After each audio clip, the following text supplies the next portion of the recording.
You probably face the Sicilian defense every day, but are you punishing your opponent's mistakes or falling for them? In this video, we're going through 10 distinct traps that catch players off guard constantly. We're moving beyond basic memorization to look at the why, the weak squares, and tactical themes that you need to spot in the first 10 moves. And I'm not just throwing moves at you. For every single trap, I've included a stat card analyzing its frequency, damage, risk, and the specific ELO range it works best in. This is just the second video of my weekly series covering every major opening trap, so let's make sure you never fall for these mistakes again. The first trap is the Sveshnikov trap. Frequency 65, damage 93, risk low, ELO range below 1300. So it starts with E4, C5, knight to F3, knight to C6. We play D4. They take it with the C-pawn and we recapture it with the knight. They develop the other knight and we develop ours. If they push a 5, we move the knight to B5. If they play some passive move like D6, we immediately jump the other knight to D5. They have to trade unless they will have a fork. So we take back with the pawn. They retreat to E7 and we play C4. And in this position, there is a huge temptation for black. They see the knight on B5 and think they can just kick it away with a 6. This is the fatal mistake. We punish this immediately with queen to a 4. Pinning the pawn. Now, there are a couple of options for black. Option 1. If they try to break the pin and develop with bishop to D7, we play knight takes D6. Checkmate. The classic smothered mate. Option 2. If they try to give the king some breathing room with G6, it is too late. Knight takes D6 is still checkmate. The best move option, black has to realize they messed up. The only way to survive is to give up the rook. They must play a XB5. We take their rook with our queen, and we are up a full piece with a winning position. The second trap is the dragon trap. Frequency 50, damage 85, risk low, ELO range below 1100. So it starts with E4, C5, knight to F3, D6. We play D4, they take with the C-pawn, and we recapture with the knight. They bring out the knight to F6, we defend with knight to C3, and they play G6, setting up the king's Indian defense. We develop our bishop to E3, and in this position, black sometimes gets too aggressive. They see the bishop and think they can hunt it down immediately with knight to G4, and this is a fatal mistake. We punish this immediately with bishop to B5, check. Now, there are a couple of options for black to save their king. Option 1. If they block with the bishop to D7, we simply play queen takes a G4. We are up a clean piece because their bishop is occupied blocking the check, and our bishop is defended by the two knights. Option 2. If they block with their other knight to D7, it's the same story. We play queen takes G4, banking the free piece. The best move option, if they try to complicate things and block with knight to C6. We take the knight with our knight. They take back with the pawn. Then we take that pawn with the bishop. Check. Now we have won a pawn. We are attacking their rook in the corner, and their knight on G4 is still hanging. It is completely winning for white. The third trap is the Levenfish trap. Frequency 70. Damage 98. Risk medium. ELO range below 1500. So it starts with E4, C5, knight to F3, D6. We play D4, they take. We recapture with the knight. They play knight F6 attacking the pawn. We defend with knight C3 if they play G6. Instead of the normal bishop move, we play the aggressive F4, the Levenfish attack. If they play bishop to G7, which is a slight inaccuracy, we immediately punish this by pushing E5, attacking the knight. They take with the pawn, and we take back with the F-pawn. And in this position, they will feel the pressure. They see their knight is attacked, and usually make the fatal mistake of jumping to G4, trying to counterattack. We punish this instantly with bishop to B5. Check! Now, there are a couple of options for black. Option 1. If they block with the bishop or the knight, we simply play queen takes G4. Because their piece is pinned, we just win a clean piece for free. Option 2, if they realize blocking loses a piece, they might try to be clever and move the king to F8 to keep the game going. But this is actually game over. We play the brilliant move knight to a 6. Check. It is a discovery on their queen. If they take our knight with their pawn, we takes the queen. And if they take our knight with their bishop, it is instant checkmate with queen takes d8. The fourth trap is the Sicilian clearance trap. Frequency 75, damage 91, risk medium, elo range below 1600. So it starts with e4, c5, knight f3, knight c6. We play d4, take, take. They play knight f6. We defend with knight c3. They play g6. Here we deviate from the main lines. We trade knights on c6 and then immediately push e5, attacking their knight. They will try to be active and jump their knight to the center. This is the fatal mistake. We take the knight, they take back with the pawn. We capture that free pawn with our queen, and now we are threatening their rook in the corner. They are forced to save the rook by moving it. And now, we unleash the brilliant move e6. This is a clearance sacrifice. We are giving up the pawn to clear the critical f5 square for our queen. Now, there are a couple of options for black. Option 1. If they think they can ignore the pawn and develop with bishop to b7, we play pawn takes pawn, and it's a beautiful checkmate. The best move option, if they take the pawn with either the d-pawn or the f-pawn, the e5 square is now open. We play queen to e5, and we fork the two rooks. We pick up one of the rooks in the corner, and the game is effectively over. The fifth trap is the sneaky queen trap. Frequency 30, damage 80, risk medium, elo range below 1700.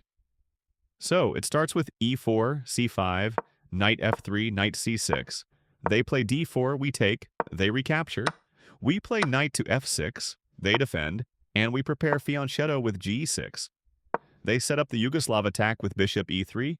We fianchetto the bishop they play. f3, we castle, and they develop the bishop. Now, instead of normal development, we play the sneaky move queen to b6. This looks dangerous because we are putting our queen on the same diagonal as their bishop, but it sets a deadly trap. They often see our queen exposed and try to attack immediately. And as usual, there's a couple of white responses here. Option 1. If they think they can trade knights with knight takes c6, this is a blunder. We don't take back. We play queen takes a3, check. We pick up their bishop for free, force a queen trade, and we end up a full piece ahead. The best move option, if they try to attack our queen and bishop at the same time with knight to f5, it looks scary, but we ignore it. We play queen takes b2, attacking their rook in the corner. If they try to save face by taking our bishop with the knight, we play queen takes c3, check. They block with the bishop, and we take their other bishop on c4. We have one apiece, and their position is completely destroyed. The sixth trap is the Najdorf sacrifice. Frequency 50, damage 95, risk low, elo range below 900. So it starts with e4, c5, knight f3, d6. We play d4, the open Sicilian. They take the pawn, we take it back with the knight.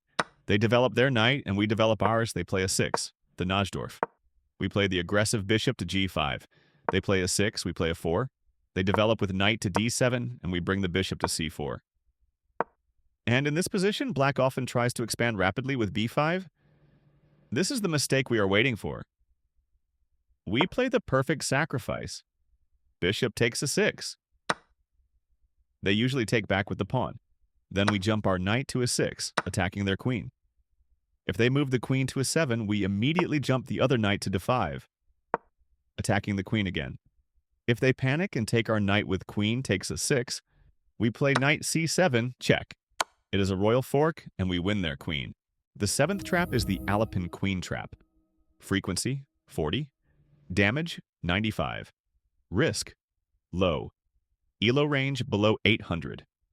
So it starts with e4, c5. Instead of the open games, we play the Alpin with c3. They strike in the center with d5. We push e5, gaining space. They bring the bishop to f5, and we build our center with d4. They take, we take back. And here, black often tries a tactical trick. They take our knight to make us move the rook. We take back with the rook. Then they check us with queen to a5. We block with the bishop to d2, and in this position they see the I2 pawn is unguarded. They get greedy and make the fatal mistake of taking it. Queen takes a 2. This looks like they won a pawn, but they just lost the game. We play the quiet killer move, bishop to c3. The queen is literally trapped inside our camp. The rook on b1 covers b-files and the bishop covers the escape. The only option. There is literally nothing they can do. To save the queen, they must sacrifice it. They play some random move, we hunt the queen with the rook, and we exchange. We are up a queen for a rook, and it is an easy win. The 8th trap is the Smith-Morra trap. Frequency, 85. Damage, 80. Risk, medium. Elo range, below 1500. So it starts with e4, c5. We play d4, the Smith-Morra gambit. They take the pawn, and we offer another one with c3. They take, and we recapture with the knight. We develop rapidly. Knight f3, d6, and bishop to c4. And here, black often plays on autopilot. They see our knight on f3 and decide to pin it immediately with bishop to g4. This is a classic blunder in the Morra. We punish this instantly with the sacrifice. Bishop takes f7, check. They almost always take the bishop with the king. Then we play knight to g5. Check. We fork their king and their bishop. The king is forced to retreat, usually to e8. Then we play queen takes g4. We have won our piece back. Their king can never castle. And our attack is just getting started. It is a dream position for white. The 9th trap is the Sozin queen trap. Frequency 65. Damage 98. Risk low. Elo range below 1600. So it starts with e4, c5, knight f3, d6. We play d4, take. They play knight f6, we defend with knight c3. They play knight c6. Here we play the aggressive bishop to c4, the Sozin attack. And in this position, if you are facing a dragon player, they will almost always play g6. This looks normal, but it is a fatal mistake because they haven't castled yet. We punish this immediately by trading knights. Knight takes c6. They take back with the pawn. And then we push e5, attacking the knight. They usually think we just blundered a pawn. They will take it with the pawn. And this ends the game immediately. We play bishop takes f7, check. The king is forced to take the bishop. This deflection leaves their queen completely unprotected on the d-file. We play queen takes queen, and the game is technically over on move 10. The 10th and final trap is the Alapin fork. Frequency, 80. Damage, 87. Risk, low. Elo range, below 1400. So, it starts with e4, c5, knight f3, d6. We play c3, setting up the Alapin. They play knight f6, attacking our e4 pawn. Instead of defending it with d3 or the queen, we play the tricky move bishop to e2. They look at the e4 pawn and think they just forgot to defend it. They get greedy and play knight takes e4. This is the fatal mistake. We punish this instantly with queen to a4, check. It is a classic double attack. We hit the king and the loose knight on a4 at the same time. They have to block the check. Once they block, we simply take the knight. We have won a full piece for absolutely nothing. We control the center, and they are playing a piece down from move 6. And those were 10 traps to punish the Sicilian defense. I upload every single week. Next week, we are going to cover 10 Caro-Kann defense traps. So if you don't want to miss that, just subscribe. I am still new here, so please let me know in the comments. How was the video and what should I change? Even a simple comment helps the channel grow massively. Thanks for watching, and see you next week, nerd.